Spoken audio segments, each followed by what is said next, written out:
ನಿಮ್ಮ ನೈತಿಕ ನೆಲೆಗಟ್ಟಿನಲ್ಲಿಯೇ ಈ ದೇಶದಲ್ಲಿ ಧರ್ಮ ಉಳಿಯುವುದು. ಅದಕ್ಕೆ ಯಾರಪ್ಪನ ದೊಣ್ಣೆ ಆಸ್ತಿ ಅಂತ ಹೇಳ್ತಾರಲ್ಲ, ಸಂಘಟನೆ ಕಟ್ಟಿಕೊಂಡು ನಮ್ಮ ಧರ್ಮವನ್ನು ಉಳಿಸಲಿಕ್ಕೆ ಬರ್ತಾರೆ ಹೇಳಿದರೆ ಅದನ್ನು ನಾವು ಒಪ್ಪಲಿಕ್ಕೆ ಹೋದರೆ ನಾವು ಅದಕ್ಕಿಂತ ದೊಡ್ಡ ಮೂರ್ಖತನ ಇಲ್ಲ. ಬಜರಂಗ ದಳ ಮತ್ತು ಹಿಂದೂ ಸಂಘಟನೆಗಳು ಹಿಂದೂ ಹಬ್ಬದ ದಿವಸ ದೇವಸ್ಥಾನಕ್ಕೆ ಹೋಗಲಿಕ್ಕಿಲ್ಲ, ಮಸೀದಿ ಎದುರಿಗೆ ಹೋಗಿ ಡ್ಯಾನ್ಸ್ ಮಾಡಬೇಕು ಹೇಳುವಂಥ ಕಾರ್ಯಕ್ರಮಗಳನ್ನು ಅವರು ಜಾರಿಗೆ ತರ್ತಾರೆ. ರಾಜಕೀಯಕ್ಕಾಗಿ ಹಿಂದುತ್ವ, ರಾಜಕೀಯಕ್ಕಾಗಿ ಇಸ್ಲಾಂ ಹೇಳುವಂಥ ಪದಗಳು ನಿಮ್ಮ ಹತ್ರ ಬಂದ್ರೆ ದಯವಿಟ್ಟು ಅವರನ್ನು ಮನೆಯಿಂದ ಹೊರಗೆ ಕಳಿಸಿ. ಮಂಗಳೂರಿಗೆ ಹೊಂದಿಕೊಂಡಿರುವ ಕೇರಳದ ಮಂಜೇಶ್ವರದಲ್ಲಿ ಚುನಾವಣೆ ನಡೀತಾ ಇದೆ. ಚುನಾವಣೆಗೆ BJPಯವರು ಇದನ್ನು ಗೆಲ್ಲಲೇಬೇಕು ಎಂಬ ಹಪಾಪಿಯಲ್ಲಿ ಕೆಲಸ ಮಾಡ್ತಾಯಿದ್ದಾರೆ. ದಕ್ಷಿಣ ಕನ್ನಡ ಜಿಲ್ಲೆಯ ಹರೀಶ್ ಪೂಂಜಾ, ಭರತ್ ಶೆಟ್ಟಿ, ವೇದವಾಸ್ ಕಾಮತ್ ಹಾಗೆ ನಳಿನ್ ಕುಮಾರ್ ಕಟೀಲ್ ಕೂಡ ಅಲ್ಲಿ ಕೆಲಸ ಮಾಡ್ತಾಯಿದ್ದಾರೆ. ಅವರೆಲ್ಲ ಹೇಳ್ತಾ ಇರೋದು ಮಂಜೇಶ್ವರವನ್ನು ಮಂಗಳೂರು ಮಾಡ್ತೇನೆ ಅಂತ. ಸೊ ನಮ್ಮ ಪ್ರಶ್ನೆ, ಅವರು ಮಾಡುವ ಮಂಗಳೂರು ಎಂತಹದ್ದು? ಈ ಪ್ರಶ್ನೆಗೆ ಒಂದು ವಿಶ್ಲೇಷಣಾತ್ಮಕ ಪ್ರತಿಕ್ರಿಯೆಯನ್ನು ನಾವು MG ಹೆಗಡೆಯಲ್ಲಿ ಅವರಲ್ಲಿ ಪಡೆಯಲಿಕ್ಕೆ ಇಷ್ಟಪಡ್ತೇವೆ. ಯಾಕೆ ಅಂತ ಹೇಳಿದರೆ, ಈ ಹಿಂದೆ ಕರಾವಳಿಯಂತೆ ಮಂಡ್ಯವನ್ನು ಮಾಡಲಿಕ್ಕೆ ಹೊರಟಿದ್ದರು. ಸೊ ಆ ಸಮಯದಲ್ಲಿ ಒಂದು ಪತ್ರ ಬರೆದಿದ್ರು, ಮಂಡ್ಯ ಜನತೆಗೆ ಒಂದು ಪತ್ರ ಅಂತ. ಅದು ಬಹಳಷ್ಟು ವೈರಲ್ ಆಗಿತ್ತು ಮತ್ತು ಗಮನವನ್ನು ಸೆಳೆದಿತ್ತು. ಸೊ ಇದೇ ರೀತಿಯ ಪ್ರತಿಕ್ರಿಯೆಯನ್ನು ನಿಮ್ಮಿಂದ ನಿರೀಕ್ಷಿಸಬಹುದು ಹೇಗೆ ಮಂಜೇಶ್ವರದ ವಿಷಯದಲ್ಲಿ? ಮಂಜೇಶ್ವರವನ್ನು ಮಂಗಳೂರಾಗೆ ಮಾಡ್ತೇವೆ ಅಂತಂದರೆ, ರಾಷ್ಟ್ರೀಯ ಹೆದ್ದಾರಿ ತಲಪಾಡಿಯವರೆಗೆ 4 ಲೈನ್ ಉಂಟು ಅಲ್ವಾ? ಆನಂತರ ಕೇರಳ ಬಾರ್ಡರ್ ಸ್ಟಾರ್ಟ್ ಆದಮೇಲೆ 6 ಲೈನ್ ಉಂಟು. ಅಂದರೆ ಮಂಗಳೂರಿನಾಗೆ ಮಾಡ್ತೇವೆ ಅಂದರೆ ಅಲ್ಲಿದ್ದು 2 ಲೈನ್ ತೆಗಿತಾರ ಅಂತ.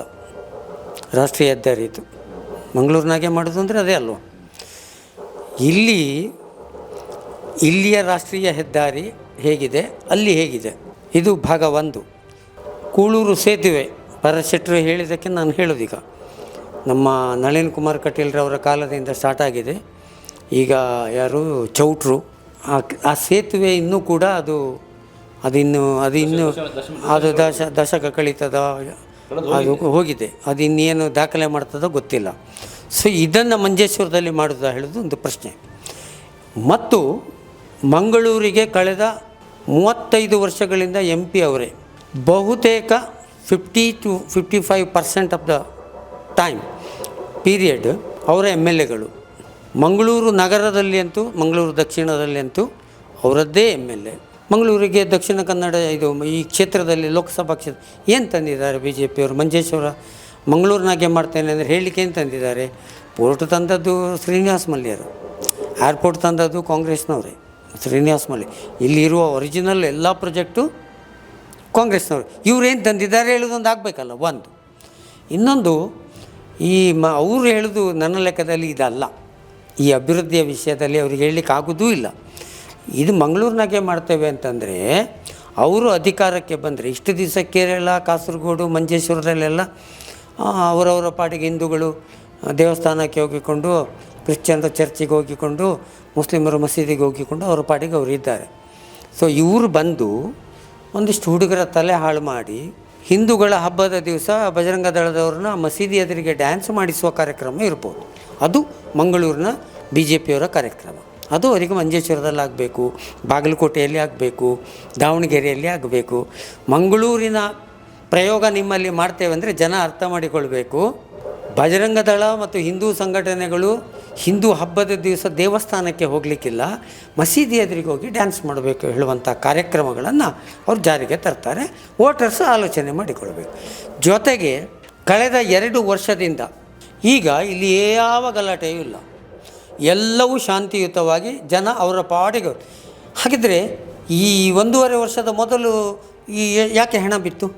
ಈಗ BJPಯವರ ಉದ್ರೇಕಕಾರಿ ಭಾಷಣ ನಿಂತಿತ್ತು. ಎಲ್ಲ ಚಟುವಟಿಕೆಗಳನ್ನು ನಿಯಂತ್ರಣಕ್ಕೆ ತಂದ ಮೇಲೆ ಮಂಗಳೂರು ಶಾಂತವಾಗಿದೆ. ಅಂದರೆ ಮಂಜೇಶ್ವರದಲ್ಲಿ ಈಗ ಮಂಗಳೂರಿನಲ್ಲಿ ಆಗದ್ದನ್ನು ನಮಗೇನು ಮಾಡಲಿಕ್ಕೆ ಆಗ್ತಾಯಿಲ್ಲ ಅಂಥೇಳಿ ಅಲ್ಲಿ ಈಗ ಎಬ್ಬಿಸಿ ಹಾಕಲಿಕ್ಕೆ ನೋಡ್ತಾ ಇದ್ದಾರೆ ಹೇಳೋದು ಮಂಜೇಶ್ವರದ ವೋಟರ್ಸ್ ಅರ್ಥ ಮಾಡಿಕೊಳ್ಬೇಕು. ಪ್ರಯೋಗ ಮಾಡಲಿಕ್ಕೆ ಸ್ಟಾರ್ಟ್ ಆದಮೇಲೆ ಏನಾಗ್ತದೆ, ಅವ್ರು ಏನಾದರೂ MLA ಆದರೆ ಖಂಡಿತವಾಗಿಯೂ ನಾನು ಹೇಳ್ತೇನೆ, ಮಂಜೇಶ್ವರದಲ್ಲಿ BJP MLA ಆದರೆ ಆಮೇಲೆ ಪ್ರಾರಂಭ ಆಗ್ತದೆ.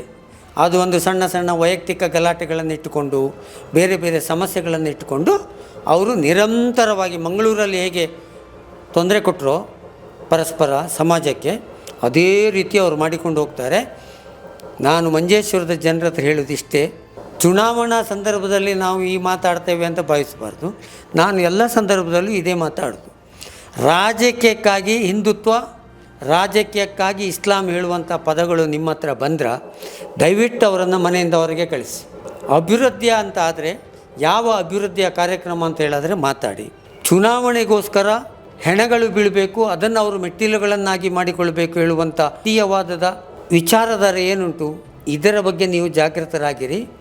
ಮಂಜೇಶ್ವರವಾಗಿಯೇ ಉಳಿಬೇಕು ಅಂತ ಆದರೆ ದಯವಿಟ್ಟು BJP ತಿರಸ್ಕಾರ ಮಾಡಿ. ಮತ್ತು ಪ್ರತಿ ಹಂತದಲ್ಲಿಯೂ ಪ್ರತಿ ಕಾರ್ಯಕ್ರಮವು ಕೋಮು ಕಾರ್ಯಕ್ರಮವಾಗಿ ಪರಿವರ್ತನೆ ಆಗ್ತದೆ. ಅಲ್ಲಿ ಹೋಗಿ ಮಂಗಳೂರು ಮಾಡ್ತೇವೆ ಅಂತಂದರೆ ದಯವಿಟ್ಟು ನೀವು ಅವ್ರ ಹತ್ರ ಕೇಳಬೇಕು. ದಕ್ಷಿಣ ಕನ್ನಡ ಜಿಲ್ಲೆಯಲ್ಲಿ 7 ಟೋಲ್ಗೇಟ್ ಬರ್ತಾ ಉಂಟು, ನೀವು ಮಂಗಳೂರಿನವರು ಹಾಗೆ ಅಲ್ಲಿಯೂ 7 ಟೋಲ್ಗೇಟ್ ಮಾಡಿಸ್ತೀರಾ ಕಾಸರಗೋಡು ಜಿಲ್ಲೆಯಲ್ಲಿ ಅಂತ ಕೇಳಿ. 10 ವರ್ಷ 15 ವರ್ಷದಿಂದ ನ್ಯಾಷನಲ್ ಹೈವೇ ಉಂಟು, ಅದನ್ನು ಆ ರೀತಿ ಆಗ್ತದ ನಮ್ಮ ಮಂಜೇಶ್ವರ ಅಂತ ಕೇಳಿ. ದಯವಿಟ್ಟು ಈ ಕೋಮು ಗಲಭೆ ಮತ್ತು ಹೆಣ ರಾಜಕೀಯದಿಂದ ಮಂಜೇಶ್ವರ ಕ್ಷೇತ್ರವನ್ನು ದೂರ ಇಡಬೇಕು ಅಂತಾದರೆ ಪ್ರಜ್ಞಾವಂತ ಮತದಾರರು ಅರ್ಥ ಮಾಡಿಕೊಳ್ಳಿ. ಸಾವಿರಾರು ವರ್ಷಗಳಿಂದ ನೀವು ಹಿಂದೂಗಳು, ಮುಸ್ಲಿಮರು, ಕ್ರಿಶ್ಚಿಯನ್ರು ಅಲ್ಲಿ ಬದುಕಿ ಬಂದಿದ್ದೀರಿ. ನಿಮ್ಮ ಧರ್ಮವನ್ನು ಯಾವ ಸಂಘಟನೆಯೂ ಬೆಳೆಸಿದ್ದಲ್ಲ, ಕಾಪಾಡಿಕೊಂಡು ಬಂದದ್ದಲ್ಲ. ಅದು ನಿಮ್ಮ ನೈತಿಕ ನೆಲೆಗಟ್ಟಿನಲ್ಲಿ ನಿಮ್ಮ ಧರ್ಮ ಉಳಿದುಕೊಂಡು ಬಂದಿದೆ. ನಿಮ್ಮ ನೈತಿಕ ನೆಲೆಗಟ್ಟಿನಲ್ಲಿಯೇ ಈ ದೇಶದಲ್ಲಿ ಧರ್ಮ ಉಳಿಯುವುದು. ಅದಕ್ಕೆ ಯಾರಪ್ಪನ ದೊಣ್ಣೆ ಆಸ್ತಿ ಅಂತ ಹೇಳ್ತಾರಲ್ಲ, ಸಂಘಟನೆ ಕಟ್ಟಿಕೊಂಡು ನಮ್ಮ ಧರ್ಮವನ್ನು ಉಳಿಸಲಿಕ್ಕೆ ಬರ್ತಾರೆ ಹೇಳಿದರೆ ಅದನ್ನು ನಾವು ಒಪ್ಪಲಿಕ್ಕೆ ಹೋದರೆ ನಾವು ಅದಕ್ಕಿಂತ ದೊಡ್ಡ ಮೂರ್ಖತನ ಇಲ್ಲ.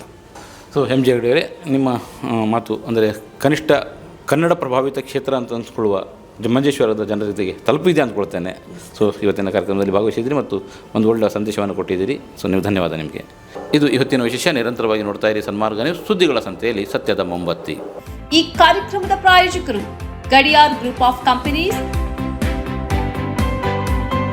Specialised in piling and shoring, engineering consultancy, firefighting, steel structures, real estate. Office, SIT Tower, Silicon Oasis, Dubai, UAE. ಸ್ನೇಹಿತರೆ, ನಿಮ್ಮ ಅದ್ಭುತ ಬೆಂಬಲದಿಂದ ಸನ್ಮಾರ್ಗ ನ್ಯೂಸ್ ಚಾನೆಲ್ ಈಗ 2 ಲಕ್ಷ ಸಬ್ಸ್ಕ್ರೈಬರ್ಗಳನ್ನು ದಾಟಿದೆ. ಇದು ನಮ್ಮ ಯಶಸ್ಸಲ್ಲ, ಇದು ನಿಮ್ಮ ಯಶಸ್ಸು. ನಮ್ಮ ಮುಂದಿನ ಗುರಿ 4 ಲಕ್ಷ. ಇದು ಕಷ್ಟವಲ್ಲ. ನೀವು ಮಾಡಬೇಕಾದದ್ದು ಸಿಂಪಲ್. ನೀವು ಸನ್ಮಾರ್ಗ ನ್ಯೂಸ್ ಚಾನೆಲ್ ವಿಡಿಯೋವನ್ನ ನಿಮ್ಮ ಸ್ನೇಹಿತರಿಗೆ, ಕುಟುಂಬದವರೊಂದಿಗೆ ಹಂಚಿಕೊಳ್ಳಿ ಮತ್ತು ಅವರಲ್ಲೂ ಸಬ್ಸ್ಕ್ರೈಬ್ ಮಾಡಲು ಹೇಳಿ. ನೀವು ಶಕ್ತಿಯನ್ನು ಕೊಡಿ, ನಾವು ನಿಖರ ಸುದ್ದಿ ಕೊಡ್ತೇವೆ. ಧನ್ಯವಾದಗಳು.